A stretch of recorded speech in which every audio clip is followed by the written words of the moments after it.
This happened a few years ago. My boyfriend, my best friend, her boyfriend, and I were all driving back from a summer trip, heading toward her university town for the final year of college. We'd stopped overnight at a little bed and breakfast, and when we came out to the car early the next morning, we found that someone had sideswiped us during the night and completely sheared off the passenger side mirror. The car was a birthday present from my dad, and I'd only had it for a couple of months. My father had one strict rule he'd drilled into me since I started driving. You are responsible for the vehicle, no excuses. I knew I couldn't drive the rest of the way with a missing mirror, so we asked the landlady if there was a garage nearby. She mentioned a makeshift scrapyard a few miles down a back road and drew us a rough map, though she wasn't sure if it was still there. The closer we got to the area she'd circled, the more desolate the landscape became. The paved roads turned to dirt, and the farms gave way to weedy fields and dense patches of forest. We were about to turn back when we saw a handwritten sign pointing down a narrow track: Cafe and Car Spares. The road led into a small wooded cove where we found a tiny shack with cafe spray painted on the roof, an old caravan, and a hill of rusted car parts. Our car was the only one there. It was just after dawn, and the place seemed deserted. We all got out, except for my best friend who was still asleep in the back seat, and started rummaging through the scrap pile. Her boyfriend found a dusty, decade-old mirror that would work for now. Me, being foolishly honest, insisted that we couldn't just take it, we had to pay for it. I knocked on the door of the shack, and a big, hard-faced man answered, his initial tired anger dissolving into a strange, toothy smile. As my boyfriend and his friend approached, two more men, both with shaved heads and the ruined teeth of meth addicts, emerged from the caravan and came over, stinking of stale sweat. The first man took the mirror and told his friends to go attach it to our car. He introduced himself, sat us down in some plastic patio chairs, and offered us sandwiches. I politely declined, but he insisted, telling me to come inside because women are best at making them. When I refused again, my boyfriend had to sternly reinforce that I wasn't going in. The man then sat with us, and the conversation quickly turned uncomfortable, from innocent questions about our age to invasive ones about my relationship with my boyfriend. We were sitting in tense silence when we heard my best friend scream. We whipped around to see one of the men who was supposed to be fixing the mirror with his hand inside the back window, grabbing her leg as she slept. The other man was looking around nervously. We jumped up and ran for the car. Her boyfriend chased the two men, but they disappeared into the forest. My friend was hysterical. She'd woken up to a stranger's hand running up her leg. I got in the back to console her, while my boyfriend came around to the driver's side and pointed at the front tire. There were a dozen long nails arranged in a neat semicircle, ready to be hammered in. Subscribe. We didn't need the mirror anymore. We just needed to leave. As her boyfriend jumped in the car, we looked back and saw the first man re-emerge from the house, running toward us, something long in his hands. As he got closer, I realized it was a hunting rifle.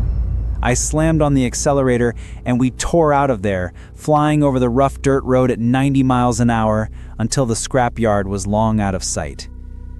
I never drove that route again. Now, I just take the train. I'm still terrified I'll see their handwritten sign on the side of the road.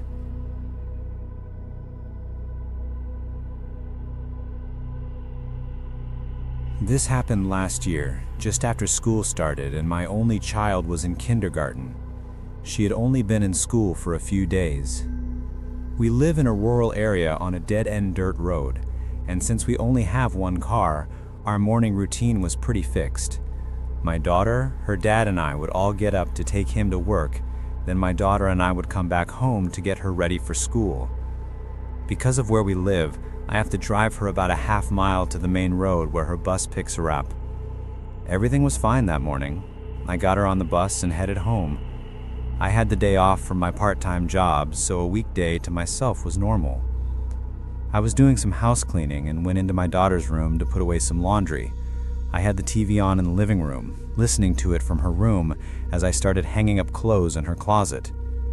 That's when I heard what sounded like a soft, muffled cough. I froze. I had no idea what it was or what to do. I was just standing there, almost paralyzed, my mind racing. Maybe it was the cat outside her window hacking up a hairball? Was I going crazy? Maybe it was the TV. It had to be the TV, right? At this point, I was standing motionless in her room, holding a shirt and a hanger. I decided I should go next door and have my father-in-law check it out. I said screw it out loud, dropped everything, and took off running. Luckily, my in-laws live right next door, only about a football field away, and my father-in-law's on disability, so he's almost always home. He's in his mid-60s and on an oxygen tank most of the time, so I don't really know what I thought he could do to protect me, but I was just really freaked out and didn't want to be alone. And he was a hunter, and hunters have guns. I ran faster than I've ever run before and burst in through his back door screaming his name. He came out of the kitchen looking annoyed that I just scared the crap out of him. I was on the verge of tears, talking so fast he couldn't understand me, trying to tell him something was wrong at my house. When he finally calmed me down, I told him I thought someone might be inside. He asked if I was sure, and I said yes, begging him to just come check. He agreed, grabbed his gun, and we got in his truck to drive over. I waited in the truck with the doors locked while he went inside. I was freaking out, looking all around me. He was in there for what seemed like forever. He finally came out and asked if I had left a pack of a certain brand of menthol cigarettes on the floor in her room, right near her bed. Now, I am a smoker, but I smoke a completely different brand. I have never bought those menthols in my life. Subscribe. I told him no, those weren't mine. His eyes got huge and a panicky look came over his face. He told me to stay in the truck and call the cops, handing me his phone. The dispatcher said we'd have to wait for the state troopers since we don't live in town. They took about an hour to get to us. I had already called my husband at work and he called his brothers to come pick me up. It only took them about 20 minutes to show up. My father-in-law, my husband, and his brother were now walking all around the woods that surround the houses, but there was no one around. After a while, the troopers showed up, took a look around, and also found nothing.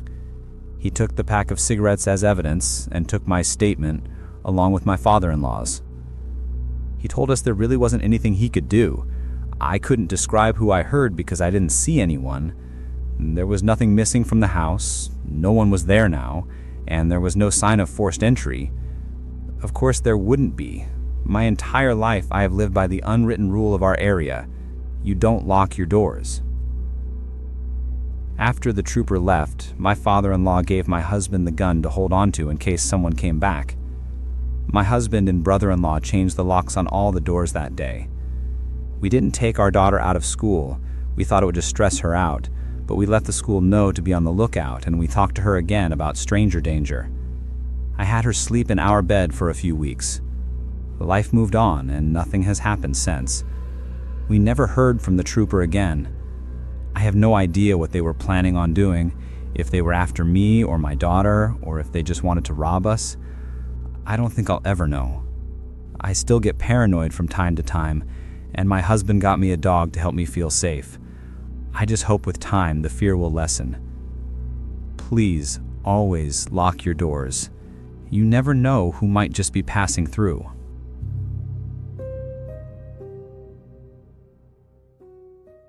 After my discharge from the military, I had a lot of trouble adjusting to civilian life.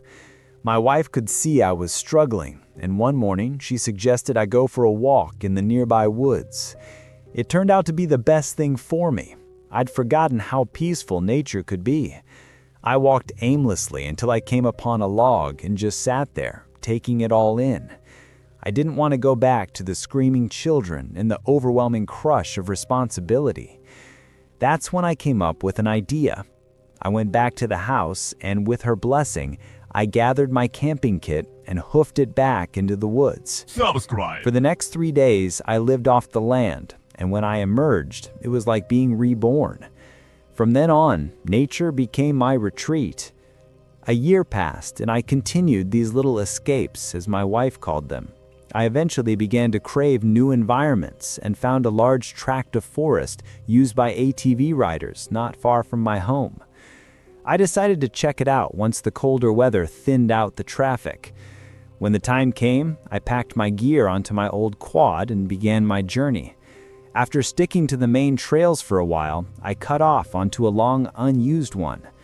It was about 4 p.m. when I came across an open area near a creek where I made camp.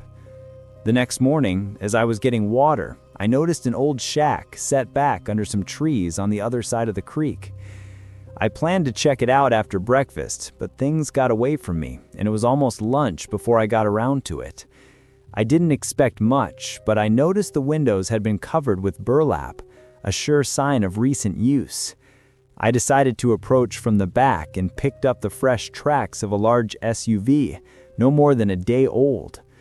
At the front door, I saw 2 brand new padlocks. Not 30 seconds passed before the sound of a truck echoed down the road. I didn't realize I was running until I had reached the tree line, hiding for reasons I didn't yet understand. I watched as a white pickup truck parked in front of the shack. The passengers stayed inside for a moment, then 2 men stepped out, both armed with carbines and wearing body armor. They stood guard while a 3rd man got out and unlocked the door. The driver soon followed them inside. This had to be cartel business, and now I was trapped. I'd always assumed they worked on the other side of the border, but now I had proof. An hour passed. The pistol on my hip would do little against 2 men with rifles.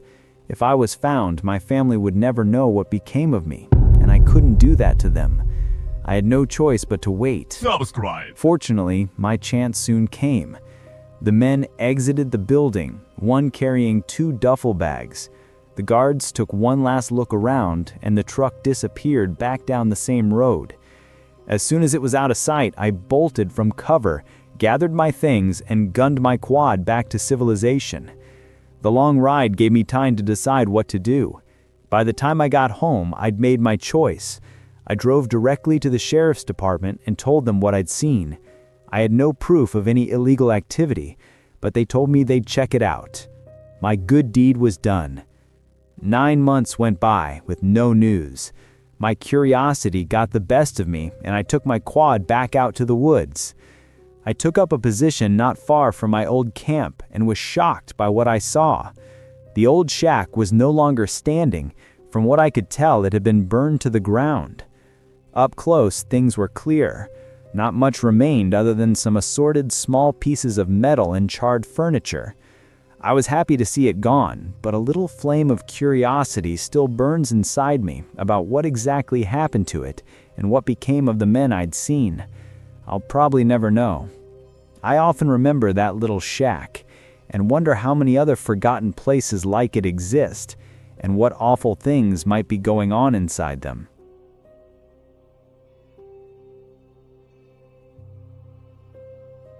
I've always had trouble focusing on schoolwork. As a result of some things in my past, I just feel off at home, unable to concentrate even when it's quiet. So, starting in my sophomore year of college, I developed a habit of driving to secluded places to do my readings. The peace of nature was the only thing that could soothe my cluttered mind and allow me to focus. When the end of my senior year approached, I started to panic about a major exam that was worth 40% of my grade. I decided to spend the entire weekend before the test studying, and I made a little adventure out of it. Instead of going to my usual spot, I drove a few hours away to a state forest with beautiful trails, planning to hike in and find a quiet place to study. I left early Saturday morning and spent the first few hours hiking. Around 2 in the afternoon, I found the perfect spot, a small clearing near the top of a steep hill that overlooked a sea of trees. I got comfortable on some rocks with my books and laptop and started to read. Almost immediately, I heard the sound of twigs snapping in the woods. My distracted brain latched onto the noise and I couldn't concentrate. I figured it was just a deer or some other animal, so I went to the edge of the tree line and made some loud noises to scare it away. I clapped my hands and yelled, but then there was only silence. I stared intently into the thick woods and thought I saw the silhouette of a person move, but I dismissed it as my mind playing tricks on me. The noise had stopped, so whatever I did must have worked. I went back to my books, but I couldn't shake the feeling that something was wrong. I flipped through the pages, retaining nothing, and finally decided to pack up and find a spot closer to my car. As I walked back toward the tree line, I froze. Standing about 30 feet away, shrouded in the trees, was the back of a person. It appeared to be a man, dressed in all black, and he was wearing something on his face. I didn't move or say anything. Subscribe. A few seconds later, he turned abruptly to face me, and a wave of pure fear washed over me. He was wearing a horrifying, homemade-looking white mask with a long, drooping snout and wild, mustard yellow hair that protruded from the top. The eyes were just jet-black holes. Then he started to hum, a low, drawn-out, groaning sound, and he took a step toward me. The clearing was small, and the only way back to the trail was to walk past him. The hill was far too steep to climb down. He suddenly broke into a full-speed run, groaning that horrible sound, and stopped directly in front of me. I was frozen. He let out a laugh, then just started humming again, not touching me. I didn't wait to find out what was next. I bolted and ran around him as fast as I could. The entire time, I could hear him following close behind, still humming, but I didn't dare turn around. I finally made it to my car, and he was no longer behind me. I tried to call the police, but I had no service. I drove several miles to the nearest town and called from there, but I don't think they did anything. Technically, he hadn't done anything but scare me. I have no idea what that person was doing in the woods, whether it was a prank or something more sinister, but the memory of that horrible mask and the sound of his humming still sticks with me.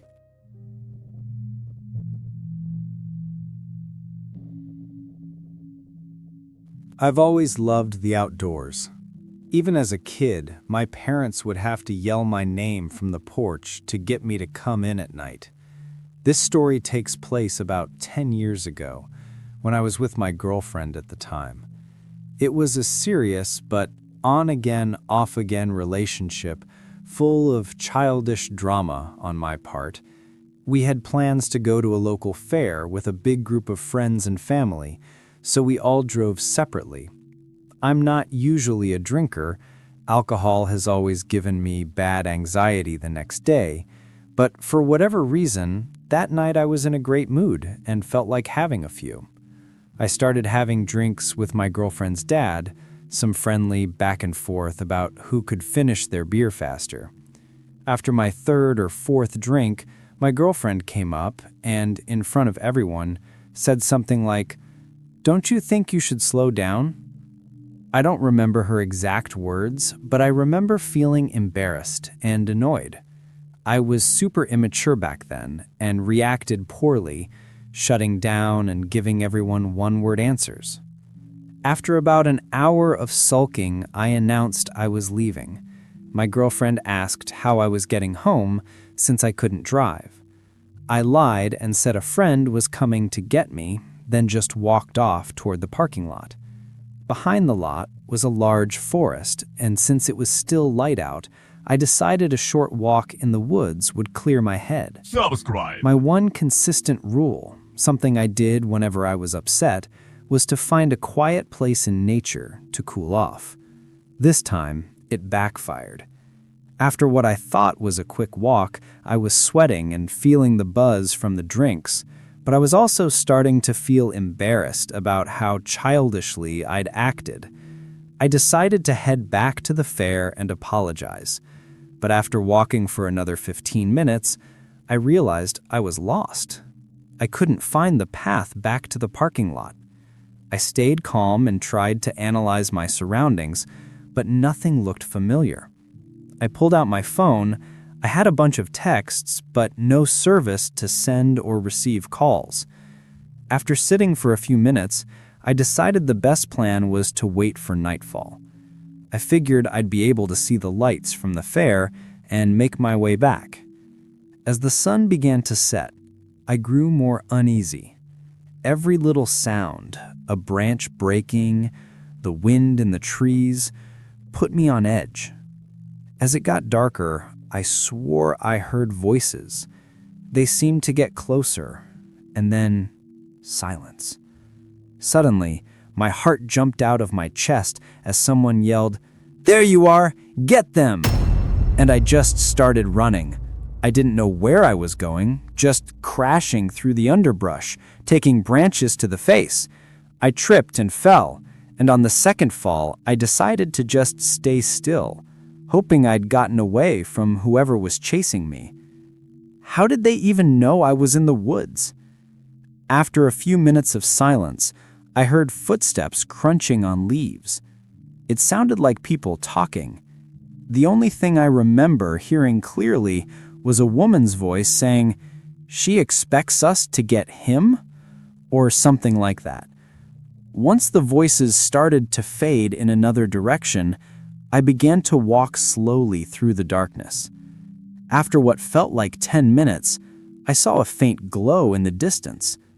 As I moved closer, I could hear the murmur of life. It was the fair.